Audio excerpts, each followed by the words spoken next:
Olha, realmente eles estão tomando uma surra, mais uma, né? Quer dizer, essa candidatura do Flávio é uma candidatura que é meio jenga, né? Toda hora tiram uma madeirinha, né? E... Eu adorei. Várias madeirinhas já foram saindo, né? Essa é a dessa semana. Eu não estava esperando essa comparação. Enfim, eu não sei até quando que esse edifício se mantém, né? Mas essa é mais uma madeirinha que sai do Jenga. Por quê? Porque, vamos lá, obviamente que para todo político de direita hoje no mundo, o Trump você tem que saber lidar com o Trump. E não é fácil, mas faz parte do seu trabalho. Giorgia Meloni que o diga, né? Então, eu ia dar como exemplo, se você ler o meu pensamento, eu ia dar como exemplo de como conviver. Eu acho que a Giorgia Meloni não abriu mão das suas convicções. Eu tenho um viés, eu sou muito fã da Giorgia Meloni, eu acho ela o máximo. E ela sabe exatamente até onde ela vai e até onde ela arrisca no chão e diz a partir daqui não. Então, eu acho que ela faz muito bem. Dando, claro, a gente tem que considerar o seguinte: a distância geográfica dos Estados Unidos também faz diferença. Não por coincidência, ele se dá bem com a Takashi, que está lá no Japão. Ele se dá bem com a Giorgia Meloni, que às vezes briga, mas está na Itália. Já quem está nas Américas, na zona de influência da doutrina Monroe/Donroe, é um pouco mais difícil, claro, né?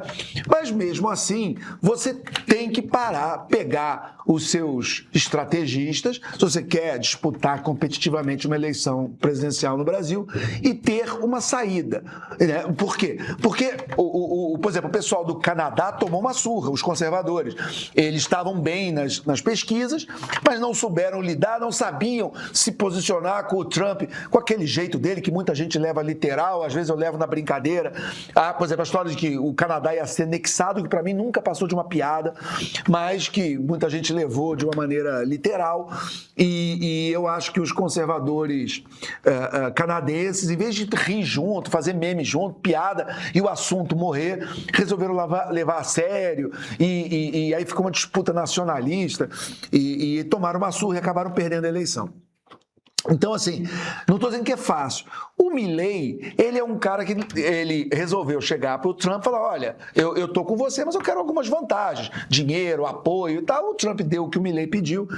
E o Milley leva uma vantagem também de ter pego uma Argentina destruída, cheia de problemas e tal. Então, também é um caso, cada caso, evidentemente, é um caso muito específico e particular. O bolsonarismo tem relações históricas com o trumpismo, ele podia aproveitar, mas eles são muito pouco estratégicos, eles não pensam lá na frente, eles dizem que eles jogam aquele xadrez, 4D, mas não jogam nada, porque se jogasse, todos esses passos teriam sido antecipados e eles teriam alguma narrativa, alguma estratégia, de um lado ou de outro, ou de resistir, ou dizer que são contra, ou falar: não, olha, ô Trump, nós estamos juntos, faz o que você quiser, mas nós queremos vantagens tangíveis, essa, como o Milley fez, né? Enfim, mas alguma saída tem que ter. Agora, para não variar, mais uma vez, levados pela maré, engolidos pelo noticiário, sem estratégia, sem saber o que falar, e dão isso de presente pro Lula, que também, vamos combinar, além de ser um cara de 80 anos de idade, muito experiente, o político brasileiro que recebeu mais voto na história, ele também... O sujeito tem uma sorte que não é pequena, entendeu? Porque ele tem esse tipo de adversário que dá esses presentes de bandeja o tempo inteiro. Uma absoluta incompetência de como lidar com assuntos que evidentemente viriam. Nesse caso específico, o Lula eu estou chamando de sorte, por quê? Porque ele está indo no coração do que o outro lado chama de patriotismo. Nós somos patriotas e Deus, pátria e família e tal. E o Lula sabe que o brasileiro não quer pagar imposto. Isso dentro do debate político brasileiro. Qual foi o maior revés que o Lula teve nos últimos tempos? A taxa das blusinhas, né? Quer dizer, o brasileiro não quer, não tem conversa, o brasileiro não quer pagar mais imposto. Então é muito claro e óbvio que é impopular você achar que você vai defender tarifas e impostos contra o Brasil por uma vantagem muito pontual e específica para dar anistia para a família Bolsonaro, Bolsonaro. Enfim, isso é óbvio que o brasileiro não vai comprar, mesmo o mais bolsonarista. Então, faltou estratégia, faltou inteligência, é mais um revés e mais um presente para o Lula aí, no coração da narrativa do bolsonarismo, e dizer: o patriota aqui sou eu. Pois é, mas vem cá. O quanto que você acha que... Veja, para mim o raciocínio que você fez é muito claro, Alexandre. O brasileiro não quer mais imposto. Não quer. Aliás, quem quer mais imposto? Pois é. Você pode, inclusive, com um discurso muito racional, com o Estado que está entregando pra caramba, até se resignar. Tá, tudo bem, mas pelo menos eles fazem coisa, sei lá. De repente, lá na Noruega, eles estão satisfeitos com o nível de imposto que eles pagam. Para lembrar do nosso amigo Haaland aqui. Mas, cara, eu tenho dúvidas o quanto que o bolsonarista se descola disso, sabe? Porque você vê, por exemplo, existe alguma dúvida de que o Flávio Bolsonaro é corrupto? Eu fico pasmo com quem ainda tem dúvida. Porque você podia dizer: as rachadinhas são intriga da esquerda. As rachadinhas só saíram na imprensa. Parece que a Polícia Federal não pôde fazer a investigação completa, alguma coisa aconteceu no meio do processo, não se investigou a corrupção. Parece, evidentemente, estou sendo irônico, porque foi o pai dele que, na frente do Brasil inteiro, mandou a Polícia Federal parar a investigação. Agora, depois que aparece a gravação, o áudio do Flávio, que ele sequer tem como negar, pedindo 25 milhões de dólares para o Daniel Vorcaro, e o Eduardo vai para os Estados Unidos gerenciar esse dinheiro, e até agora eles não mostraram como que o dinheiro foi gasto no filme, prometeram mostrar, não vão mostrar porque não tem como mostrar, né? Até porque aquele filme não vai custar isso. Não custou, claramente não custou. É um filme barato. O ponto que eu estou tentando fazer aqui é o seguinte: o quanto que desse nacionalismo da turma bolsonarista, do eleitorado bolsonarista, é de fato nacionalismo? O quanto da indignação com corrupção desse eleitorado bolsonarista é de fato indignação com corrupção? Às vezes eu fico um pouco com a impressão de que na cabeça desse eleitor, desses 20 a 25% de eleitores que são Bolsonaro raiz, o cara que na pesquisa espontânea já fala: é Bolsonaro, sabe? Isso. Eu acho que, no fim das contas, eu sou patriota, eu sou anticorrupção, é só, na verdade, eu não quero Lula na presidência, Bolsonaro é meu líder, ponto. E tem um nível de irracionalidade alto nesse discurso, e se por acaso o Flávio aparecer como corrupto, não, veja bem, mas aqui é diferente, porque isso e aquilo, se de repente eles aparecem apoiando novas tarifas americanas, eles já entenderam que ferra eles, porque no início, quando veio no ano passado, eles celebraram, né? Eles arranjam uma desculpa. Entendeu? Às vezes parece que eles são capazes de perdoar qualquer coisa. Uhum. Sabe aquela frase do Donald Trump: se eu descer na Quinta Avenida, der um tiro numa pessoa, matar, essa turma vai votar em mim? Do ainda assim? Eu acho que tem uns 20 a 25% dos brasileiros que, em relação aos Bolsonaro, são isso, sabe? Eu não tenho dúvida. Que é aquele sujeito que aceita qualquer desculpa do cônjuge, que sábado à noite chega em casa de cabelo molhado e você fala: não, eu estava ocupado, fui fazendo isso aqui, a pessoa aceita e tal, entendeu? Fui à academia 3 horas da manhã. Né? Oi? Fui à academia 3 horas da manhã. Isso. Estava muito suado, não quis chegar em casa suado, tomei uma chuveirada na própria academia. Mas por que o seu celular estava desligado? Não pegou, acabou a bateria e tal, enfim. Então, assim, obviamente existe e isso, na verdade, em boa parte da escolha do eleitor, está até muito bem mostrado nos estudos do Jonathan Haidt e tal. A opção política, ela nasce em níveis muito emocionais. E existe uma repulsa ao Lula e a tudo que ele representa em muita gente. Então, para esses, vamos chamar de 25%, o que precisa acontecer para esse cara não só romper com o bolsonarismo, mas tacitamente aceitar mais 4 anos para o Lula, precisa ser uma coisa muito, muito grande, né? Porque, primeiro, esse cara ele não vai aceitar, ele aceitou a explicação que o dinheiro era dinheiro privado para um filme privado e tal. Mesmo que alguma coisa dentro dele diga que é uma explicação meio mambembe, mas ele se agarra naquilo. Porque ele só precisa de uma coisa para falar, né? Ele precisa de uma coisa para falar, exatamente.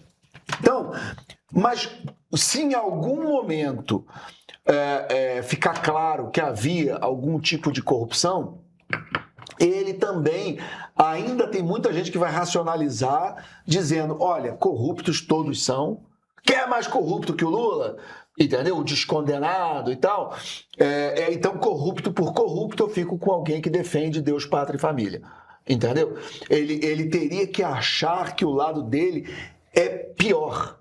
Não, se ele chegar ao ponto de achar que é igual por igual, ele fica com quem na manifestação veste verde e amarelo, não veste vermelho. Minha bandeira nunca mais será vermelha. Que é uma coisa que está no nível emocional.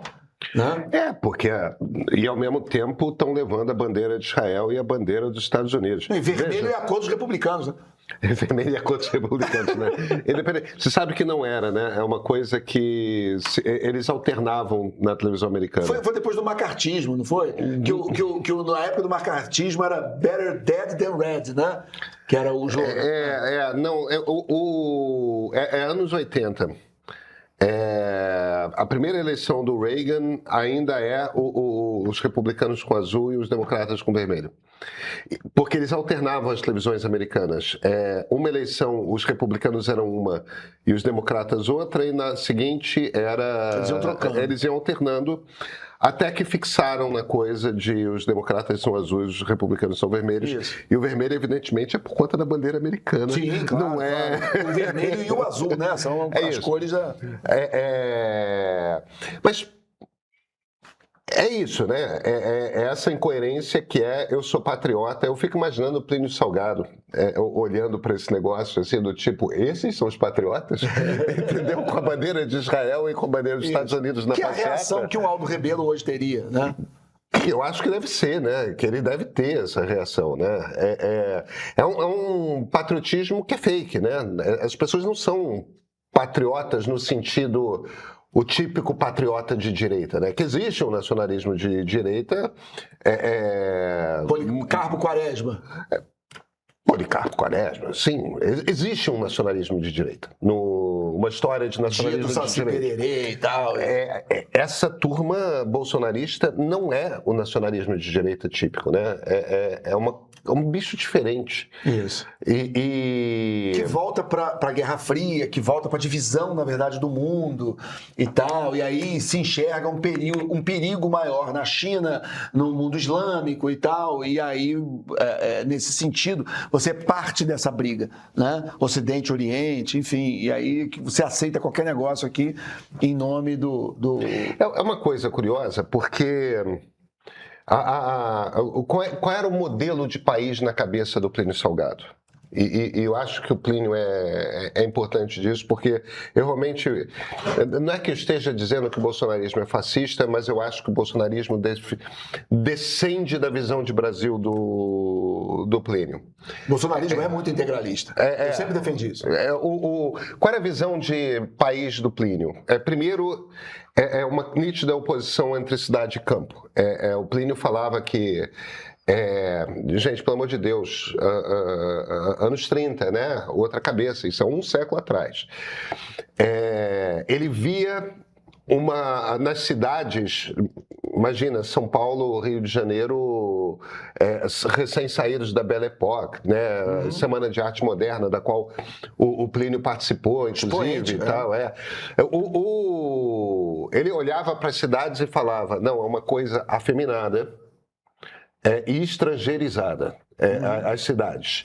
Os caras querem ficar falando francês, ainda não tinha tido a virada da elite para os Estados Unidos, né? Ainda mas como tu tem essa raiz francesa, e na França, desde os tempos dos fisiocratas contra os jacobinos, já tinha essa tensão de cidade. Sim, é uma coisa muito típica de conservadorismo versus liberalismo, né? O liberal burguês, né? O cidadão da cidade. Isso. Enquanto que a tradição está no campo, né? Você entende, inclusive, na coisa da estrutura do pensamento. Então, Plínio já tinha essa coisa, não, essa gente estrangeirizada e afeminada, enquanto que no campo você tem homens sendo homens de verdade, né? Então, primeiro tem essa coisa cidade versus campo. Aí, na sequência, o que é da natureza de tudo quanto é racionalismo, né? Todo racionalismo vai para o passado distante para buscar um ideal de país. E como no passado distante a economia brasileira é mineração e fazenda, o Plínio fala que a natureza da economia do Brasil não devia ser indústria, devia ser agricultura, pecuária e mineração. O Plínio fala já de petróleo, tudo mais, tipo, exploração dos nossos recursos, aquela coisa da... Patriotismo geográfico. O patriotismo geográfico. Você estava falando disso mais cedo, né? Os recursos naturais brasileiros. Isso. Precisamos explorar essa terra tão rica e tudo mais. Isso é uma discussão, só para quem está acompanhando, existe essa discussão entre o que é patriotismo cultural, você ter orgulho das tradições, costumes, língua, religião, vamos dizer, a parte imaterial do seu país versus tem pessoas que têm o que a gente chama de patriotismo geográfico, que é as matas, o minério, os rios, as cachoeiras, as praias e tal, uma coisa mais geográfica, o que, num sentido mais patológico e extremo, vai sempre levar a um pensamento persecutório de que, já que eu tenho tanto recurso, alguém vai querer roubar. Se você gostou desse vídeo que acabou de ver, imagina ter acesso a todo o acervo do meio. Assinantes premium usufruem do nosso streaming exclusivo e recebem 2 newsletters por semana, toda quarta o Meio Político, com análises de bastidor de Brasília, pelos colunistas que entendem de verdade o que está acontecendo e o que mexe ponteira até as eleições. E todo sábado, a edição de sábado, com entrevistas e matérias sobre os grandes desafios do nosso tempo, das mudanças climáticas, a transformação da democracia, além de cultura, ciência e comportamento. Se você quer estar bem informado sem perder um tempão do seu dia, conta com a gente. Olha, só R$15 por mês e o cancelamento facinho a qualquer momento. Experimenta!